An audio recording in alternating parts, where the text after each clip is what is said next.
just did 3.84 million transaction annualized. We're going to be down at 3.7, 3.65. It's going to get worse from here. And that's, if you're a buyer, specifically if you're an investor, that's great news. It's easier to find motivated sellers. It's easier to get creative financing. So I want to encourage this audience to realize while 2025 is going to be rough for many, if not most, the other side of that coin is there's going to be opportunity for the folks that are positioned for it. So I want to make sure you see the silver lining. I think it is going to be a great year, if not a good year for investors, but you got to do the work. No gambling, no betting on appreciation, no, buy that date the rate nonsense. Let's get 30-year fixed. Make sure it cash flows day one. All of that. Matt, what do you think about that? 2025 rough for most, good for some? Yep. I'll be that silver lining is bad investors' tears around the cloud. So I think it's going to be a good year. Frankly speaking, is that I'm going to always have a good year. It's just which assets I'm going to be buying. When you have that level of diversification, you can buy different type of stuff. There's going to continue to be trouble in office. I'd like to say I could buy one of those buildings at 90% off, and then it's pretty good. And then what can you do with it? So yeah, I think this year is going to be a good year. I think I actually have my event tonight, which is building a bulletproof portfolio. That's what this is about. Build a bulletproof portfolio. Make sure that no matter what comes in 2026, that you still have what you need coming in for rents. The biggest thing that the three of us have going for each other, aside from our devilishly good looks, is the fact that we've got time in the game. And so we can live on less from a margin perspective. Newer investors aren't going to have that luxury. And so it's really going to be very important that you have your portfolio set up properly allocated going into 2025 and being ready for that. And lastly that's not diversification of assets. That's diversification of tenant pool is really what that is. Yeah, I love all of that. Dion, again, not that you will do this, but just to put it in context, what I mean by a rough year for many, but good for some, it would be one of those years you could pick up another Burr project on the water. That's what I want people to realize is if you had that opportunity, you could, because there'll be more $500,000 properties sold for 400 like you picked up last time. So that's what's coming. I hope people see that. It's a Dion-shaped hole in the wall. Run. So it's entirely possible I pick up another property in 2025. It won't be a Burr. It'll be like all but one of my properties. Yeah. No kidding. And as much as this is going to break Matt's brain. Oh, freaking hell. From the MLS. Sure. I will pay market price. Uh-huh. I will not shop for a discount. I will not hunt for this amazing, weird off-market deal. It's just going to be, this was on the MLS. It was listed at this amount. I see this is what's going on with the trends. Because what are the trends? Remote work is still a thing. Rents are pushed up further out from the big work areas. Prices still haven't spiked up there because the remote workers don't want to buy because they still might get called back to the office. This is probably going to be this way for another year or two. So when I'm looking in these a little bit further out markets where I ended up buying, I'm still seeing deals I would pick up. And so the two things that tell me would I buy is, one, am I ready? Which right now I'm building the capital. So I'm not ready right now because I'm not going to tap equity. I'm not going to add debt to an existing asset to buy another one because I'm not in growth mode. It would make total sense in growth mode. What I'm going to do is I'm making a video tomorrow about this, but I'm going to let the money grow.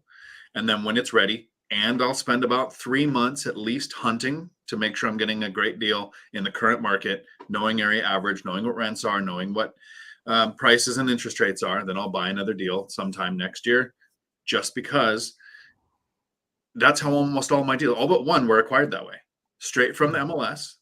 Market price, right? I mean, I negotiate a little bit to try to get a better price, but was only one that I've gone and, okay, this one's been on the market a long time. I'm going to go for a disrespectful offer. I think the next one is just going to be like all my other purchases.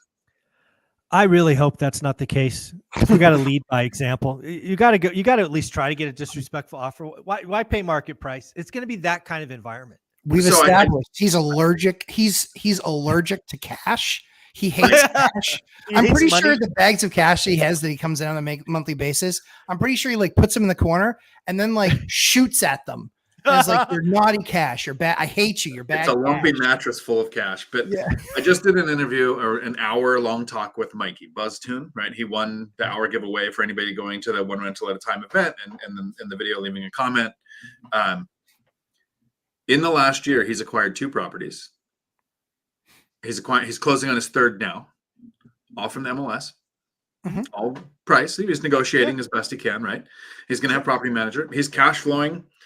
He's done in this year, because he watches the One Rental at a Time community in this 1 year, and he interacts with Mark Ashiro, the financial firefighter. Like they interact a lot, right? So he's got this knowledge base. He's done in less than 12 months what took me over 4 years. Yeah. From the MLS, paying market price with area average rents, finding good deals, nothing creative, nothing special, nothing predictive about 6 months or a year from now. So it's entirely possible. And yes, there are better, there are faster, there are more aggressive, there are more creative ways to do this. But boring and not sexy still works. Oh, I agree with all of that. I suspect that any deals I find will be out of the MLS as well. I just won't be paying list price. That won't happen. We got some, I guess these are super chats. Thank you, Adam. We appreciate it. Dividend Dave, thank you so much. And then Cody, nice to see you again, buddy. He wants to say our biggest mistake of 2024. All right. What's our biggest mistake of 2024? Matt, you want to go first? Doing too many videos with Dion where he pays retail. It's going to rub off. It's going to rub off. It's gross. No, I would, worst mistake of 2024. I don't really know. I like kind of all the stuff that I did in 2024 because, year 22, there's not a whole lot that you like, even with Dion, like he didn't deviate from what he normally does. Like, once you're kind of year 10, you can do something new and do something different, but what we did worked and we got where we got doing what works. And so I don't know if there's anything that I did that was like the biggest mistake. Oh, you know what? No, I can't.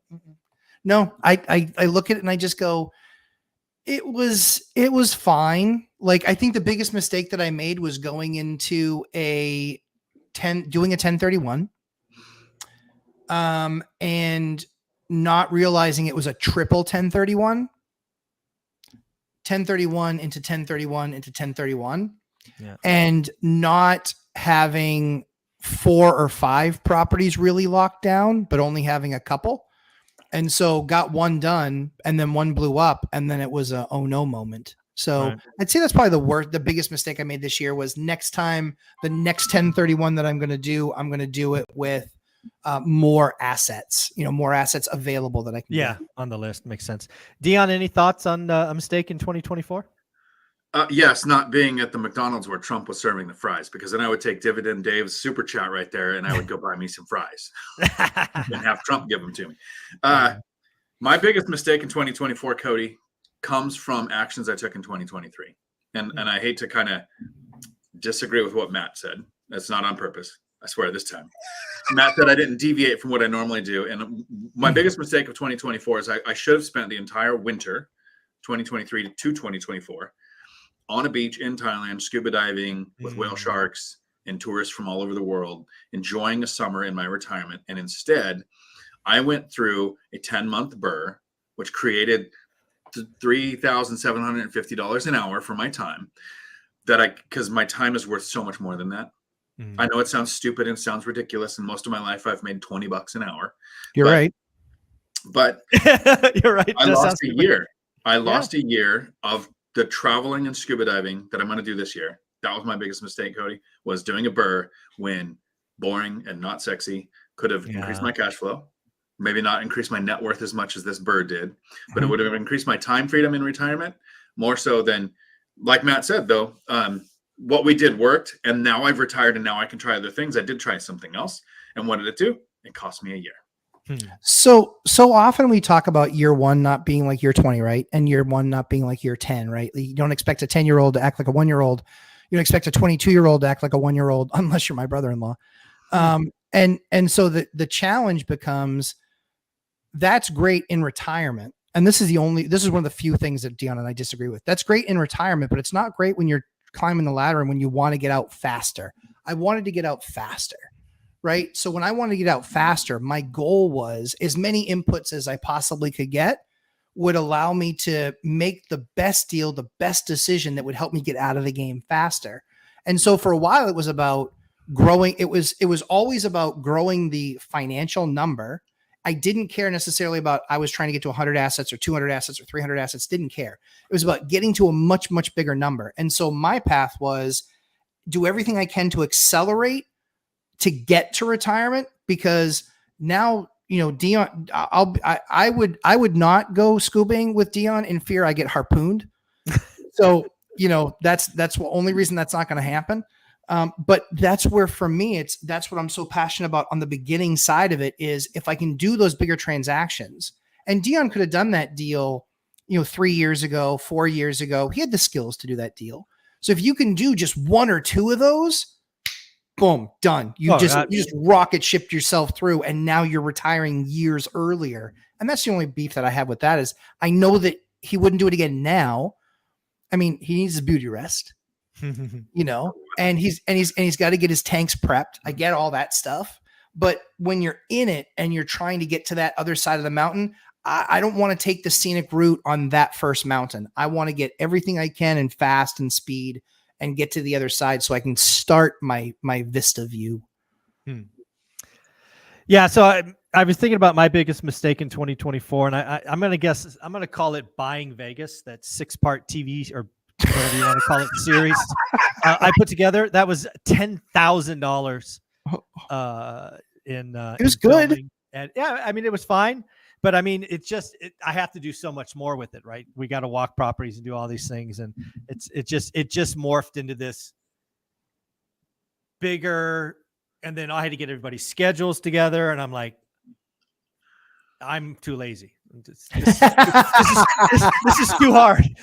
Too many people. Everybody has different, like, you guys all work. Why don't you be more flexible? So yeah, that was that was if I could do that over again, I'd save that 10 grand.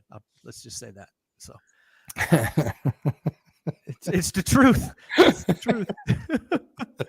Oh man. So we did get a question, I think, on one of our videos yesterday. I know we only have 15 or so minutes left. Let's talk about winding down our portfolios when and if that ever might happen, aka exit strategies. Dion, I guess you're the oldest of the group, so I'll give you the opportunity to go first, kind of paint your vision. I'll go next, and then we'll let the baby go last. So I've pretty much planned my exit strategy based on about a 20-year cycle. So most of my properties were either acquired or refinanced when I was 50. Right? In 2020, I was turning 50 and interest rates dropped to 3%, so I refinanced everything.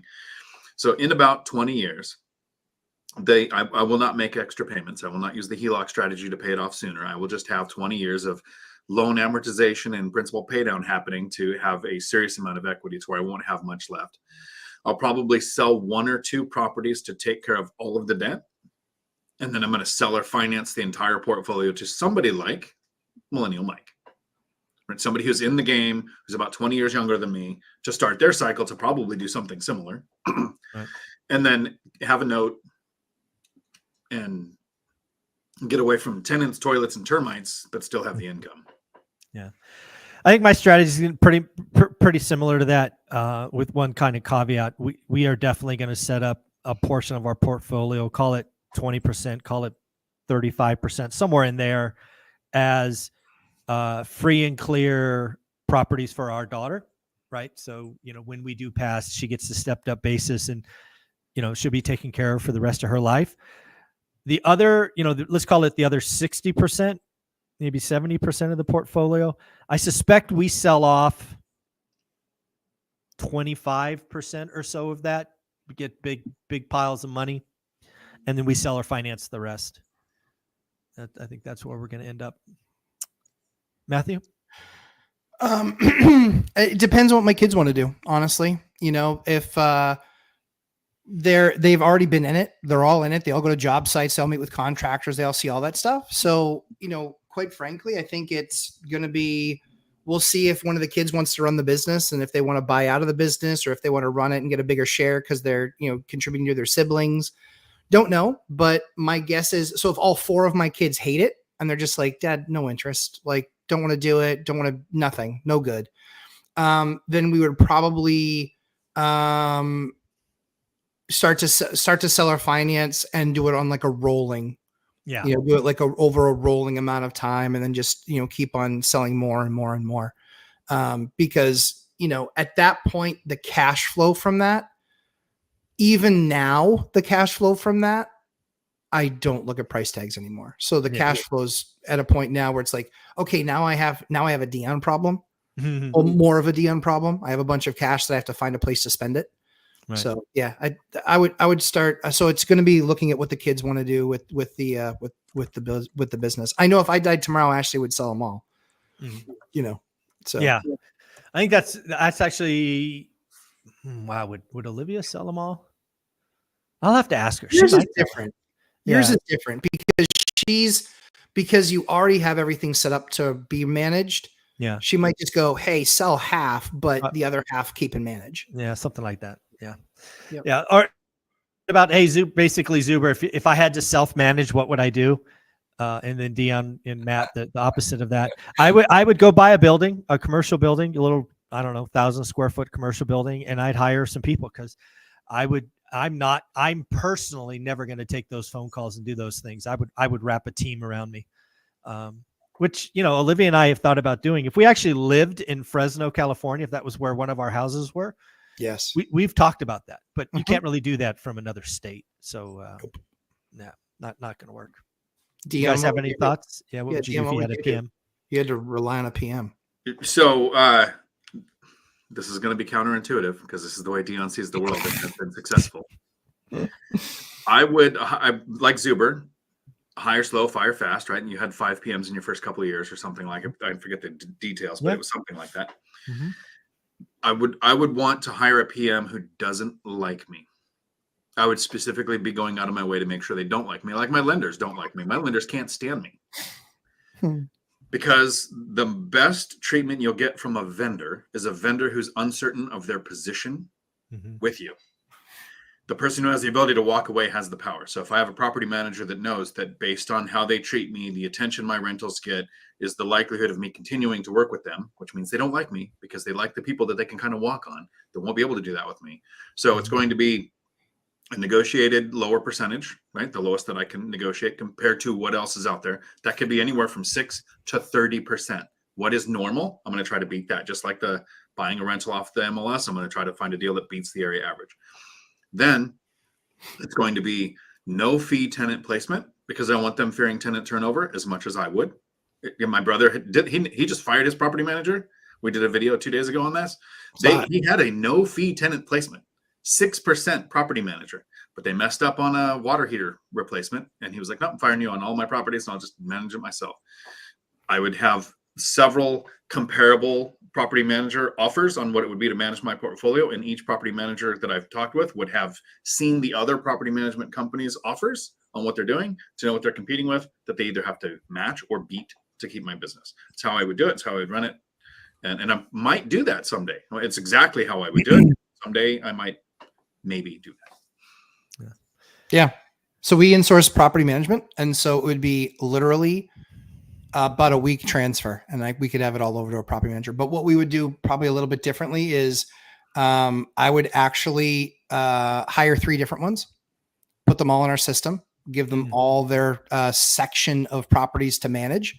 And then after a year, just let them know, hey, so in a year, 2 of you are getting fired. You let me know. You're going to tell me which one it's going to be because I'm going to see it in a year. And that's funny. That's funny. I don't know that I've shared this. Olivia and I, for about 4 years, had our portfolio about 50-50 with 2 different teams. Yeah. It's the way to do it. Yeah. We did that. And if you can take away the complexity, if they're all in the same, like I would still keep all my systems. I would still run all of that. It's exactly how it would run. So it runs just like it runs today. The only difference is who's sending the email back on the other side. That's it. Yeah. Love it. Everything we got a else. question. We did have a question here I thought was interesting. Will you guys be buying single family or multifamily or commercial in the next year or two? I'll go to Dion first. What do you think, Dion? I would only consider commercial if I had fixed rate debt. And I wouldn't have considered it until I had several rental properties. I wouldn't want to start with more units on one property with tenants coming from the same area. I like them spread out. Yep. I'm okay with it now, but I would want fixed rate debt. I go with the right out of the One Rental at a Time book, what has the best yield. And since I know my market, that's going to be small multifamily. I have not seen a single family house that would even cash flow in a decade. And small multifamily, just to be clear, is 2 to 4. 2 to 4. Yeah, right. 2 to 4. So the reason being, a 5-unit or more, you get apartment rents. A 4-unit or less, you get almost identical. I get actually more rent from my triplex than I do for my single family house. So I'd get more rents, probably better yield, price is comparable. So it's going to be, for me, small multifamily, because I know my market. Yeah. There are people who invest in Ohio. There are parts of Ohio where single family just destroy what you can get from single family or small multifamily. Yeah. Agreed. Matthew, what are you thinking? What do you, if you were going to be adding anything next year, what would it be, you think? Well, I bought a single family 30 days ago due to peer pressure from Dion. Made a bunch of statements that I had to prove wrong. So I bought that house. That was $153,000. Thank you, Dion. And then And then I've got another deal that we're working on. I think is just under $700K for a 4-unit. And so, I'll buy. So I'm in the process of buying now. I'm in the process of selling now, trading out of one asset to get into another. We'll buy more singles, doubles, triples, octuples. We'll buy whatever the numbers work on. Yeah. So for us, we are going to buy something here in Vegas. That's very likely going to be a single family home, non-HOA, with the ability to add a casita. That's what's going to work for cash flow. But as far as our main market, I am very happy to do nothing in our main market, Fresno, California, for those that don't know. But I suspect in 2026, I will be 1031ing out of homes into small commercial. This is what you and I talked about in our conversation yesterday. Yeah. I was like, I mean, if I don't want this to happen, but if they come in and do some first time home buyer free money thing, and we see a 20% pop in first entry level housing, and we see the collapse of the 5 through 40s, which I know is coming. It's going to be really hard for me not to go pick up bagfuls of money. So the first time home buyer thing, what's interesting about that is that last time it was largely single family houses. Mm-hmm. I think this time it's going to be different. I think it's going to be because I think so too. Right. Yeah. So I think singles, doubles, tries, and quads all have that same massive value attached to them because of the new rules that they have with the 5% down. Yep. Yeah. So I think you're dead on. I think, and that's where, honestly, that's where I might have to make the decision. Out of my 52 buildings, 45 of them are 4 units and less. You have a lot of that stuff. Yeah. Basically all. Like it's basically all. It's, one hand, if you got an extra 2 fingers, is how many, commercial / larger ones I own. So that could be my agent just literally selling my portfolio off over the course of a year or two. Yeah. Possible. Yeah. Again, I like we talked about yesterday, I do not want to see entry level housing pop 20%, but if you start giving away free money, it's going to, and I'll just do exactly what I did last time. I'd have a hard time saying no to that for sure. Yeah. Agreed. Yeah. Look at Billy's first deal was a 30-unit, 3-story apartment in 2015. That's job, awesome. Billy. I don't even own a 30-unit. My biggest is 12. My biggest is 20. Yeah. Good for you. Yeah, it's awesome. Yeah. All right. What else do we got? You guys see any other questions you want to riff on for another 5 minutes? Dion? I didn't see any other questions in there. I think a lot of just people telling Dion what a great strategy he has. Yeah. Half of my comments are people loving on Dion. I love Dion. Dion's the man. That's awesome. Which is so weird because you guys have, I don't do it, but someday if we could just share your donkey choking cash flow numbers versus my financial freedom numbers, like financial freedom numbers that I can do anything I want to do. Mm-hmm. Right. Yeah. Yeah, but I can do anything that you want to do or that I want to do, and I can invite my 4 closest celebrity friends if I cared, right? Because you could pay them all to be there is my point, right? It's so, and that's, again, to your point, right-sized. Yeah. You're right-sized. You're perfectly sized for what you want out of life. You won the game. Yeah. I mean, Your that was Goldilocks investor. A Yeah. beautiful retiree in his mid 50s, early 50s. Coming up on Yeah. mid. Yeah. Yeah, Yeah. early. But you're not there yet. I wasn't trying to push you there. I was trying to do the math in my head. I was That's the like, no, difference. early. I think that's the difference between all three of us is 3 years each, do right? you hesitate getting older? No, couldn't care less. I don't know if it's just like I run into all the girls that were like into Bruce Willis and all the older guys, but I'm like, I have a lot more game as I get older and uglier than I had when I was in my 30s. What the hell? I'm okay with this. Like, man, if you'd met me in my 30s, you really wouldn't have been interested. Well, we got one quick question from Jackie that we'll answer, and then we'll wrap this one up because I got to bounce. For all of you, do you have any partners in your business? Dion, you want to go first? Have you met people? No, I almost partnered with Millennial Mike. We were going to make an offer for him in LLC on, I think, a 5 or 6plex. I don't know. It might end up being the one he purchased with his other investors, or that one that we were going for fell through. No. There's a question here that's tied to it from Billy. Why do I want 30-year fixed rate debt? And why do I not want partners? I like to fire and forget. I get a mortgage and then I never think about it again. No loan reevaluation period, no adjustable rate, no balloon payments, no thought ever goes into it other than watching interest rates and thinking if they drop low enough, I'll increase my cash flow. And I would do 1,000-year debt if I could. Million-year debt, doesn't matter. My equity would grow exactly the same. It doesn't matter whether it's being paid off or whether equity growth is happening. So I don't care about it being paid off. I would have some paid off when I go to seller finance so that it's easier to find a buyer. Right? That's the thing. And so partnerships, don't take this as an offense. Partnerships are like marriage. And every 5 years, we are different people. And the odds that the two people are the same direction to new people in 5 years is astronomically small. So I don't see many partnerships working out. So I haven't done that. There you go. Matt, partners? Been married for 19 years. It's going really well. But I, that's work. Admittedly, it's work and you grow together. You change, but you recognize those changes in each other. And usually there's something that the other one did that helps you change, or makes you.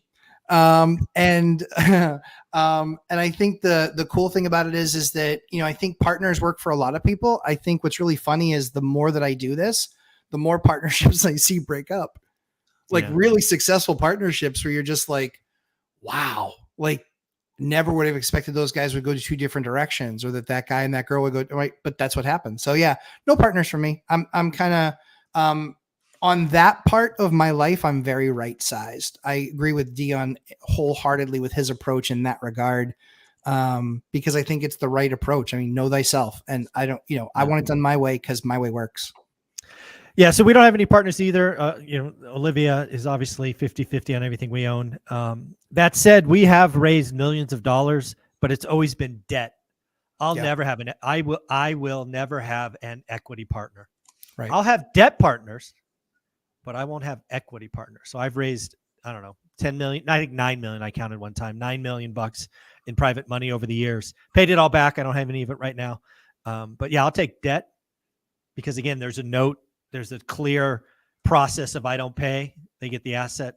But yeah, I will never have an equity partner. If there's a deal that I need equity partner on, I just won't do the deal. It's pretty simple. Yeah. All right, guys, I got to bounce. Dion Talk, Financial Freedom, Lumberjack Landlord. Give these guys a follow. They are amazing. Take care, everyone. Have a wonderful day. Bye, guys. Ciao.